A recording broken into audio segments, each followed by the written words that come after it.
Hello and welcome to another episode of On the Sofa with. Today we are on the sofa with Natasha Frangos. Natasha is the managing partner at Hayes Mack, and we are here today to talk through her journey, the mistakes and lessons that she's made along the way, what people don't see, what makes people successful at Hayes Mack, and a little bit about what she'd advise her younger self. I'm Alison Humphreys, I'm MD, and Tash, would you like to introduce yourself? Yes, thank you very much for having me. You're welcome. Pleasure to be here. So I am managing partner of Hayes Mack. I've been running the firm for 4 years now, just been elected for another 4, which is a great privilege. Congratulations. To lead the firm, thank you. But I've been there for like 25 years, a really long time, so I've seen the firm grow and evolve and become what it is today, which has been a wonderful journey to be a part of. Fantastic. What we're going to do to start with is try and get an overview of where you came from. So what was your first ever job? So my first ever job was a number of different things actually. So I come from a family of business owners. Okay. So my uncle had a bakery, so I used to go and help out there. He used to pick me up at ridiculous hours in the morning, and I used to go and help him when it was like the Easter rush or the Christmas rush. I used to do that when I was like 14, 15, and then my auntie had a hairdresser's, so I used to help there, sweeping up the hair after all the haircuts. And my dad had his own practice, so I used to get involved even younger age, sorting receipts out and things. Wow. So lots of unpaid work, some of it paid. Yeah. So yes, I've had a varied number of different early jobs. Fantastic. And what was the original career plan? I was originally down to study languages actually at university, so I'd been accepted for French and German, and then got to uni on that, but before the course even started, just kind of had a change of heart really, and didn't do much consulting with anyone, but just decided I would prefer to do accounting and economics. And I guess maybe the roots of where I came from, like Dad having his own practice, being very used to that client professional service provider relationship, growing up around it actually. My Dad came from a world where his clients would use him as a sounding board for all areas of life. He, christened their kids and all that sort of thing, So I think probably I had a natural affinity to professional services, and I guess that accounting economics then just felt a very natural switch as soon as I got to uni, and the university was able to accommodate me, and I guess it kind of then all just flowed naturally from there. Lovely. And if someone had said to you at the age of 21, you're going to one day become the managing partner of this top 20 firm, Hayes Mack, what would you have said? I would just never have thought it, really. Yeah, I would have laughed, probably. Yeah. I mean, the opportunities the job has brought me have been, I'm very grateful. So many opportunities, and I've learned a lot during my time there, and continue to learn every day. Actually, that's the joy of this role. And so, yeah, I'm very, pleased to have spent my career at the firm, especially as it's a firm that has grown and changed and continues to. Yeah. And what's the one thing that people assume about you that's probably completely wrong? So people will often say, because I'll be, presenting at a firm briefing or running a panel or doing an interview, a bit like this one. Yeah. And but the team often say, "Oh my God, you're like such a natural. How do you, get up there and present in that way or deliver a speech in that way?" And so I guess what they don't see is necessarily the practice that goes into that. Yes. And so whilst it might look quite natural, it is natural, but there's a lot of prep work that goes into it as well. I would say it's nerve-wracking. Yeah. People asking you questions and grilling you, it can be quite, you're having to open yourself up to all of this, aren't you? Yeah. And if your closest colleagues, if I asked your closest colleagues to describe you in 3 words, what would they say? So I think the team would say, and people that I work with the closest, that I'm ambitious, approachable, and determined. So, Okay. yeah. Excellent. That tells you why you've been elected for another 4 years, doesn't it? What was the toughest career moment you've ever had? I think the toughest career moment was probably there's a couple actually, I would say. Okay. So, people-related matters, unfortunately can be really, as you know, in your world, can be very challenging, and I've had to deal with a couple of those. And that's at a senior level as well, isn't it? Because the tough. people that are reporting into you are partner level. So they must be really challenging. They are, yeah. Absolutely. And you kind of just don't stop thinking about it, because this is an individual you're talking about, and dynamics change, don't they? And once that shift happens, it's almost like the past and what the relationship used to be like is almost forgotten, because you're in this whole different zone and you're both behaving in a totally different way. Yeah. And so it's sort of adjusting to that, and then doing what's right for the firm and for the people within the firm. So that's, I'd say, been one of the toughest things of this role. And then prior to that, before I was managing partner, I was the head of corporate on the former managing partner's board, and that was my first firm-wide leadership role. And he did the majority of his term during COVID, unfortunately, and that was really tough. So running the firm remotely, it was his first role as MP, first time, and mine as at a firm-wide role. And then I had like the twins at home, my boys, and my daughter was remote work, remote schooling. And so managing all of that was really tough as well, I would say. How old are your children? So my boys just turned 10. Wow. Twinnies, and my daughter's going to be 15 next month. Fantastic. So, yeah. So you've navigated all of this whilst raising three children. Yeah. That must have been really tough for you in your career as well. Yes, it has been actually, especially because when I first made partner, it was still quite rare to have women as partners, especially of our age. There was like a group of us that kind of got promoted within a few years of each other.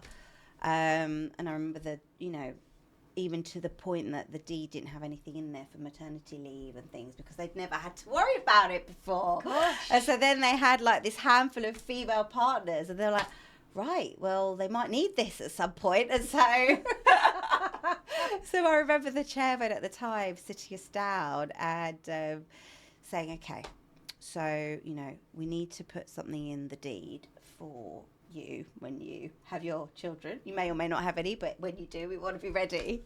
And I remember, none of us had kids, so we were like, we'll take 3 months off and be back. That's probably how it will work.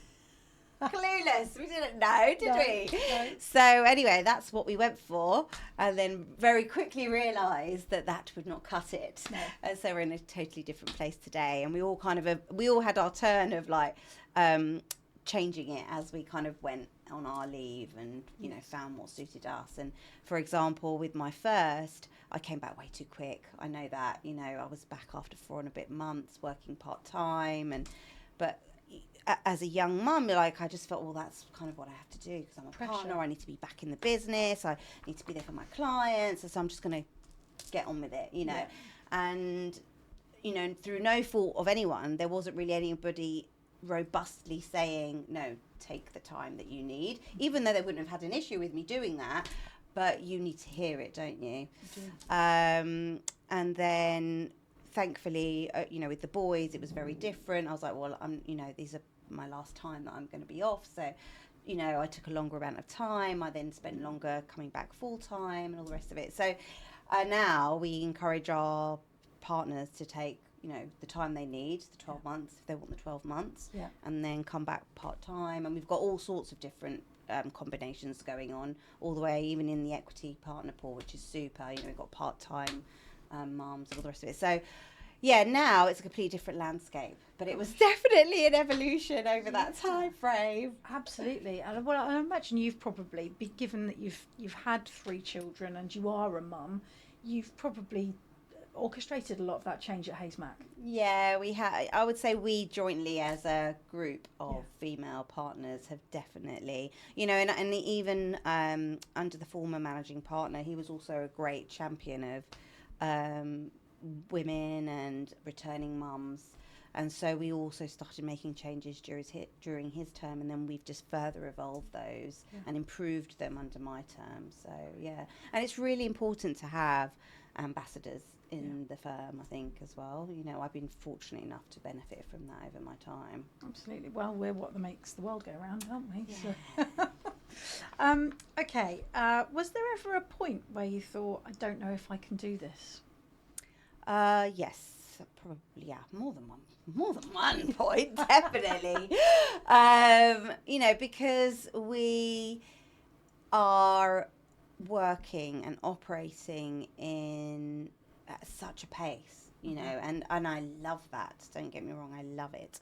The firm has grown 65% in my 4 years.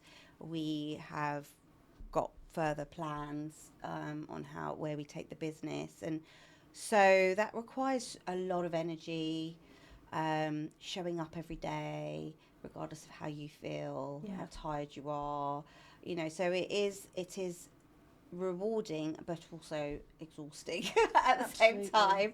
And so it's making sure that I and all of us in this situation replenish the energy as we go. It's really important so that we can make sure that we can sustain the plan and the level of performance, and making sure we've got a really great team around. I've strengthened the team as I've gone, and I will continue to do that over the course of the coming year, and you've helped me do that in some areas of our business, which has been wonderful, and so that's really important. And I think one thing that we do really well at Hayesmack is encouraging the next generation of talent to kind of drive initiatives, take ownership of new ideas, come up with the new ideas, and then give them a forum to succeed. And I think that replenishes energy as well. It's not all on you. Exactly. Yeah. Love that. Okay. What keeps you awake at night as managing partner? There's plenty, I would say. So there are lots of unknowns, aren't there, at the moment when it comes to things like AI and automation. How is that going to impact our industry? What are the skills we need to be equipping our team with today so that we can continue to progress their career development, just as some of the service delivery becomes more automated. And so that is definitely top of mind for me. So it tends to always have a people angle to it in terms of what keeps me up at night. Whether it's going to affect your team. Absolutely. Whether it's having a difficult conversation, whether it's future-proofing their career paths, so the future of the firm and ensuring we remain in a really strong position is what it never leaves me, kind of thing. It's always there. It's our business at the end of the day. You must feel it as well with your business, sort of thing, and so I would say that that comes from a place of passion, but it also comes from a place of kind of wanting to make sure we give ourselves the best chance of succeeding, kind of thing. And because you've touched on it, I would just like to ask about that. So we are seeing a slowdown on the audit side of things. And we put it down to top 20 firms still recruiting trainees and seniors because they're going to continue to need senior managers and directors. But is it halving or quartering or whatever it's doing because of the fact that AI can take some of that, and then you just need people from a client-facing perspective, and then from that perspective you guys can actually source those people yourselves because you're not looking for 30 or 40 a year, you may be looking for 15 or 20 a year, but you still can do the same amount of work. The audit market is a different one, isn't it, to the one that we, certainly from the one that we were operating in maybe 3 to 4 years ago when talent was so tight in audit. It is definitely in a different place. We are still growing our headcount, I would say, including in audit. It's not growing at the pace that it was. Yes. That is true. I think the types of skills we will need in our audit team will evolve. I don't think anyone is clear yet on what those skills will be. What we're starting with is ensuring that the software that we use, the tools that we use to perform an audit, are sort of the best that are out there. So, we use Inflow as an audit platform. I think what they have done and what they've brought to market as an audit solution is brilliant. Right. And we were one of the earliest adopters of that as an audit platform.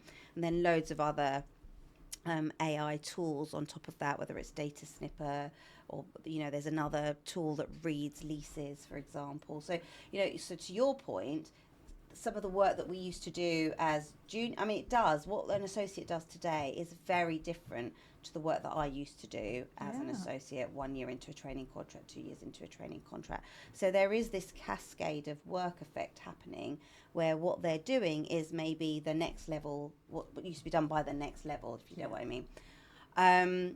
The challenge with that, though, is as that continues to compound that effect, is how do you train your team up or our teams up on the basics of understanding whether the output of the AI or the technology is correct. Absolutely. So in my view, I think we still need to provide that as a training platform, but they just won't be spending as much time doing it as we used to. I think they will develop a broader range of skill sets much quicker than what we had when we were going through our training contract. So we could enjoy a number of years in developing the ability to talk to any client from any walk of life about any range of topics. That is a success.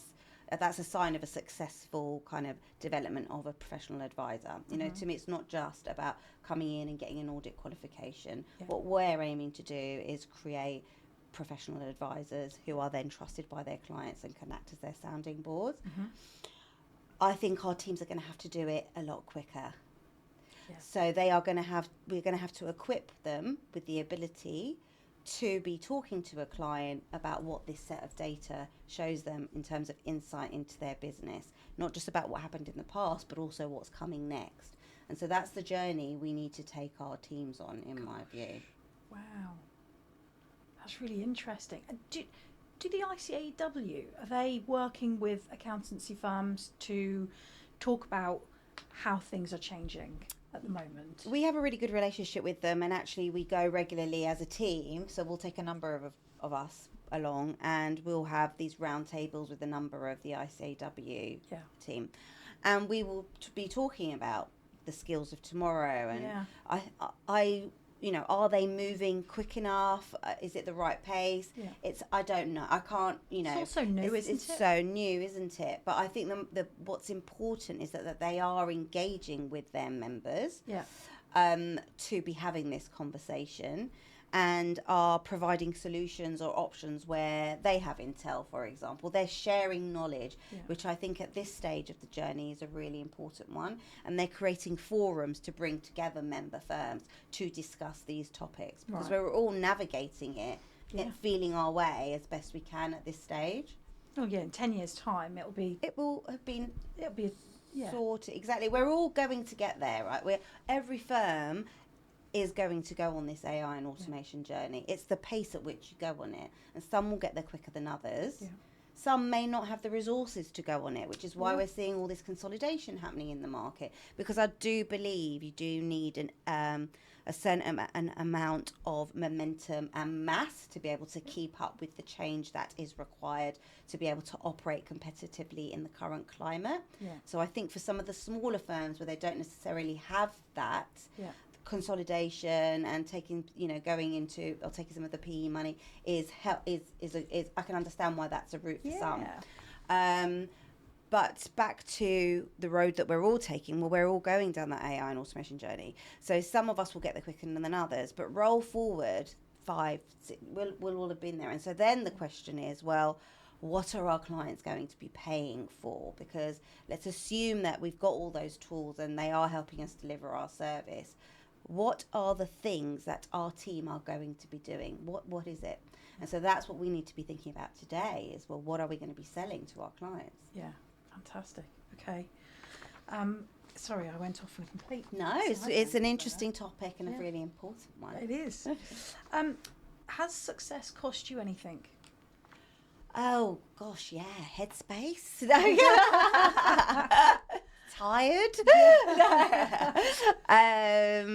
It's been, it's a great privilege to be in this role. Every day is different. I feel like I'm still learning.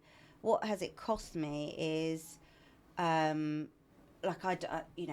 you sacrifice yourself, don't you, at the end of the day, because it's kids and it's work, and they're like, that's it, it's just kids and work, and so they're like, that is your life for a while, and then you're like, oh yeah, I forgot I've got myself to look after as well, and so you just have to remind yourself to do that every now and again. Absolutely. Do you find any time for yourself? Do you try or not? Yeah, I do. No, I definitely do. I think it's really important to, actually. So I do like 1 hour of yoga same time every week.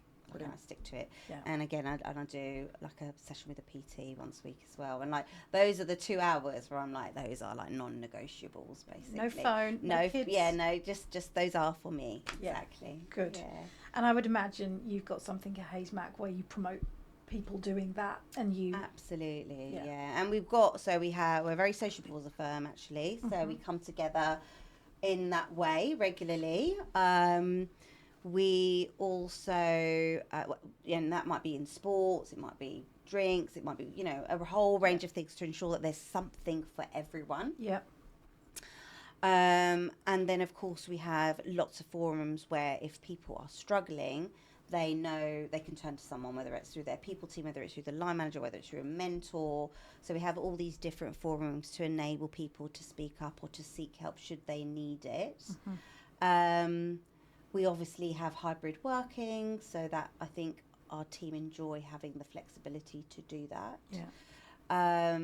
It's a really key focus for us. And I think when people join us from other firms, they will often comment on the importance we place on, the right work-life balance and ensuring that we can get the best out of our team as a result of that. Yeah.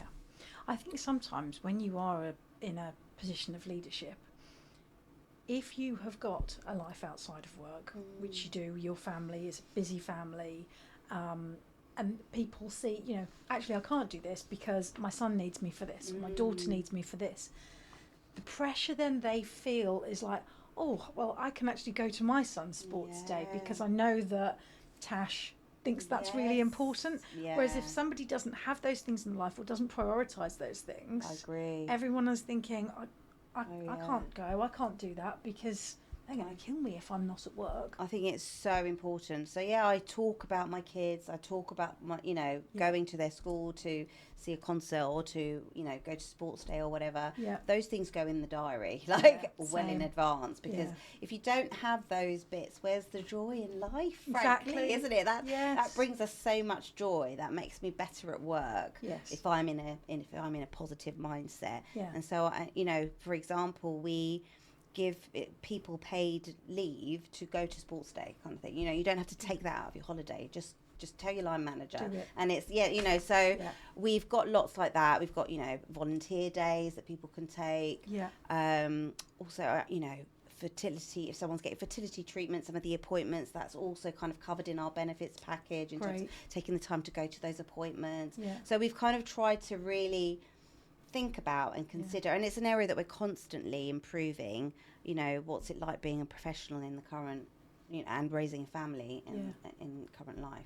And not just mums as well, dads. Not just mums, dads as well, absolutely. Share parental leave and all the rest of it, so, and we've got people that are taking that. We've got dads that are taking us up on that, which is lovely to see. It is great. Really good. Okay, what advice would you give your younger self? My advice to myself would be, don't worry too much about what people think. So I believe it's very important to do things in your own way. And the profession itself has probably taken a while to get there. I feel like it's more in a better place than it was when I first started out, where you maybe had, maybe I felt like I had to act or be or show up in a certain way. But I definitely feel that to succeed in this day and age, you need to have a point of difference, and you should let that shine as opposed to trying to conform or appear like the rest kind of thing, because then it just becomes a wash of the same sort of thing and it's all a bit boring. Whereas if you have got a point of difference, if anything, you should let that shine, not try and hide it. Yeah. Well, that resonates with me so much. I did a webinar this morning with Wendy Walton. Oh, I love Wendy. Yes, she's fantastic. She is and one of the biggest things she said was, be yourself. Yeah. Be yourself, because that's who you are. You can't, you can't change that. You've got to be yourself, and you will shine. I agree. And when I definitely noticed that, but so I looked quite young. I was young, but I also looked quite young when I first made partner. And so you kind of go through this phase of thinking, right, now I'm in this role, should I behave slightly differently if I want people to react to me or respond to me in a certain way? And that is really hard work, trying to pretend to be something that you're not. And also it's not sustainable. No. Because it's not authentic, and actually people can see through it. Yeah. And as soon as I let all of that go, I realised I was much better at winning work. I was creating better relationships, both inside and outside of work. Yeah. And then what the lovely thing is, the best thing is, and I still have it sometimes from some of our team, is, well, we just see you being yourself, and that kind of means a lot to us, and that means, oh, this is the place for me as well, kind of thing. That means I could be myself. Like, that's why we do it, isn't it? Yeah, exactly. Lovely. Okay, let's talk about people at Hayesmack. What separates the people who make partner for those who don't? Good question. So we are not a complex structure, okay? We, even in how we are physically set up, we have a team in Cape Town in one office. We have a team in London in one office. We've now got 2 floors, but we're still pretty much on, the largest floor most of us are on, and then we've just taken the bit of space on the ground floor, expanded into that. So across 2 floors. So I would say you're really visible, okay? And so if you want to go for it and, try new things, be curious, we're like really easy to structure to be able to do that. Because everyone's very visible. I'm on the floor all the time, really accessible. Anyone could just come up to me and have a conversation. Same as any of the other partners, they're always around. And so when I see people engage with that and ask questions and put their hands up to get involved in something outside of their day job. So you might be in corporate tax, but actually if you want to get involved in this event over here, or get involved in the DI committee, or I think those things really kind of enrich your experience of being at Hayesmack. And those are the things that make you stand apart, because you're making a change and bringing new ideas, or driving, or helping a sector drive its go-to-market activity. And so those are the qualities that we look for, is sort of people that genuinely want to help grow this business and add to the pie. They're coming in because at a partner level, because I know that they're going to help, either grow a sector, establish a new sector, enhance a service line, start a new service line. So they're coming in with that ambition. And not only that, they're then thinking about, right, what impression am I leaving on the rest of the business? So another key trait for me and a partner is the team have, I can see that the team are going to them with questions. They're asking to be a mentor to. They're asked to be a mentor to the team. So it's kind of strategic alignment and an area that they're going to own. Positive role modelling on the team. It's huge, isn't it? Really huge. And then just that broader owner mindset. So as a partner-owned firm, how successful that firm is on us, right? We're only as good as the partner group that's driving this business. Mm-hmm. And so when I'm thinking about our partner of tomorrow, I'm also thinking about, right, are you bought into this business? Are you going to help this firm succeed in the long term? Mm-hmm. Fantastic. Talking about being partner owned, obviously I have to ask. PE, it's happening everywhere. It is, yeah. You know, it's knocking on lots of doors, and you get, you know, Safria now and this one, you know, it's everywhere. Yeah. What's Hayes-Mac's stance? Yes, so we obviously have been approached, and we obviously speak to our peers, many of whom have gone down that route. As a firm, we are committed to remaining a partner-owned business. You know, we're really proud to have a great track record of retaining our top talent and getting them through to partner, and that has definitely helped with our succession planning for key areas of the business. I'd say we've made some fantastic lateral hires. Again, some of which you've helped us with. Well done, Prosero. Well done, Prosero. And that has also been transformational for the business as well. But we're really bought into our strategy. Mm-hmm. People often tell me that that I'm interviewing along the way. They'll say, what we love about Hayes-Mac is the fact that you don't need to be in the room, Tash, for the other partners that we meet or the directors to be able to share what the direction of travel is and what the great plan is for the firm. Yeah. Like you're all kind of aligned or on the same page. And you know, one of our non-execs who's rotating off because she's moving abroad, I was asking her, you know, it was her first professional services role. I said, like, what was that like? You know, coming from the corporate world into a partnership. What are your observations?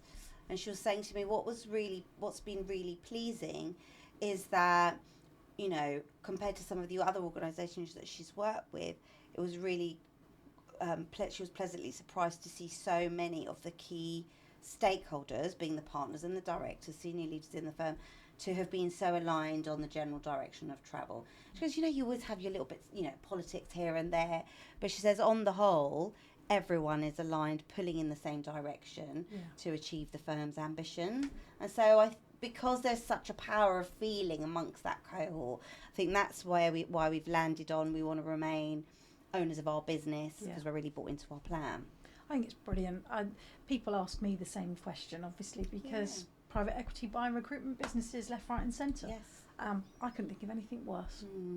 And I just think, you know, when you've got a good cohort at the top and everyone's going in the right direction, why, for the sake of an injection of cash, and we spoke earlier about the need for injections of cash, some smaller businesses needing to have that IT and resource to be able to do those things and to move with the times, but I just couldn't think of anything worse than now, like, oh, so we're reporting to you guys and the pressure is on so much. It would change our business drastically. Yeah. And we just don't want that. No, I know, exactly. So that's the other thing is we really love our culture, actually. We put a lot of effort into that. And we will still continue to do that because that's the other thing that comes with this decision is I'm very aware that other firms will have deeper pockets than us. Yep. And so it's not the easiest path to have taken probably, because we've got to make sure we're moving at the right pace, we're investing at the same pace as everybody else, and we've got to make sure we keep our point of differentiation even with all of that. Mm-hmm. And so, I guess that keeps us on our toes. Yes. It means that you need to bring a lot of energy. Yes. And be looking at what's going on externally as well as what's going on in your own business. Mm-hmm. But that's also quite exciting, isn't it? And interesting, and like why we get up every day. Absolutely. Yeah, no, I completely agree. I think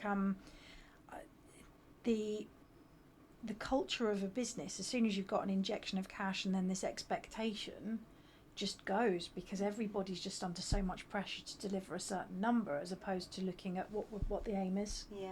And I think that you can get lost in that. So, but it sounds like you guys have got a great cohort, and you all want to run the firm yourselves, and it's going really well, and you can still do all the nice things in the AI Tech Week. Yes, indeed. But yeah, great. What's something genuinely unique about Hayes Mac that people wouldn't normally see during an interview? So if someone's coming in tomorrow and they're going to have a second round of interviews, what wouldn't they see? What wouldn't they see? Interesting.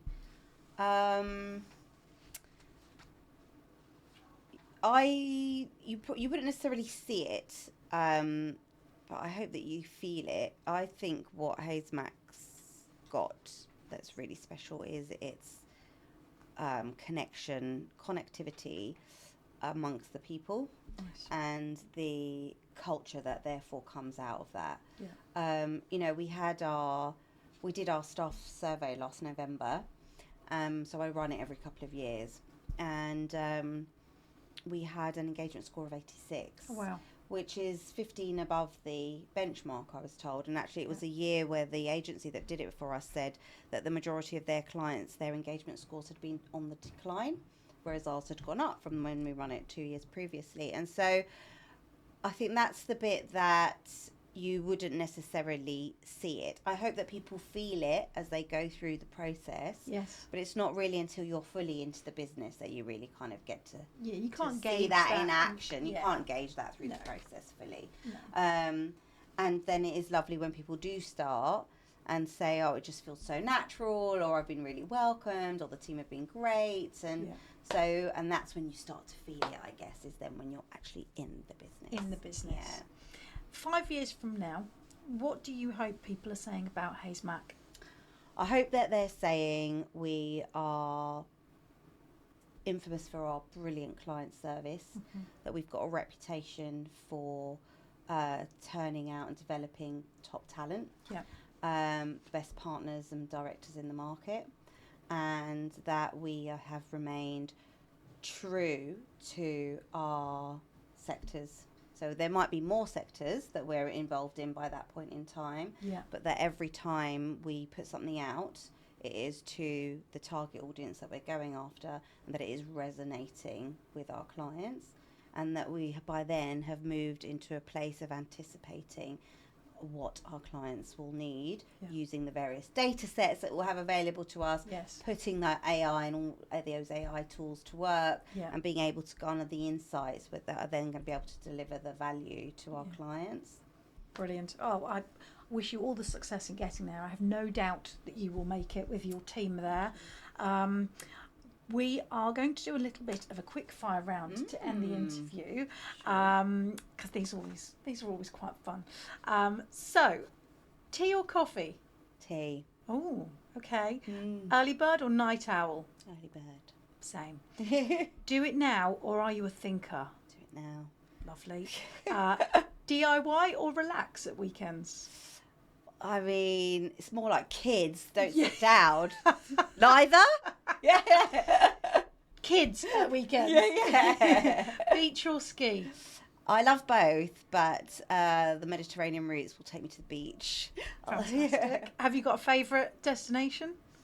No, I don't actually, because I love variety. Brilliant. One person who's had the biggest impact on your career? Probably my dad. Fantastic. Yeah. Oh, how lovely. And what's something that nobody at Hayes Mac knows about you? That's a good question. Nobody at Hayes Mac. I mean, I love a dance at the end of the day, you know, but I think probably quite a lot of people do know that, because I am often the last to leave the dance floor at the Christmas party. But it's probably that doesn't show up every day. Well, our listeners all now know that you like a dance. So if ever you want to go and work at Hayes Mac and you meet with Tash, at least you now know that she likes to dance. Thank you very much, Tash, for coming along today. It's been wonderful to hear all about you and get to know you a bit more. Is there anything else that you'd like to say to our listeners? No, just thank you very much for having me. Thank you. It's been a pleasure. Thank you very much.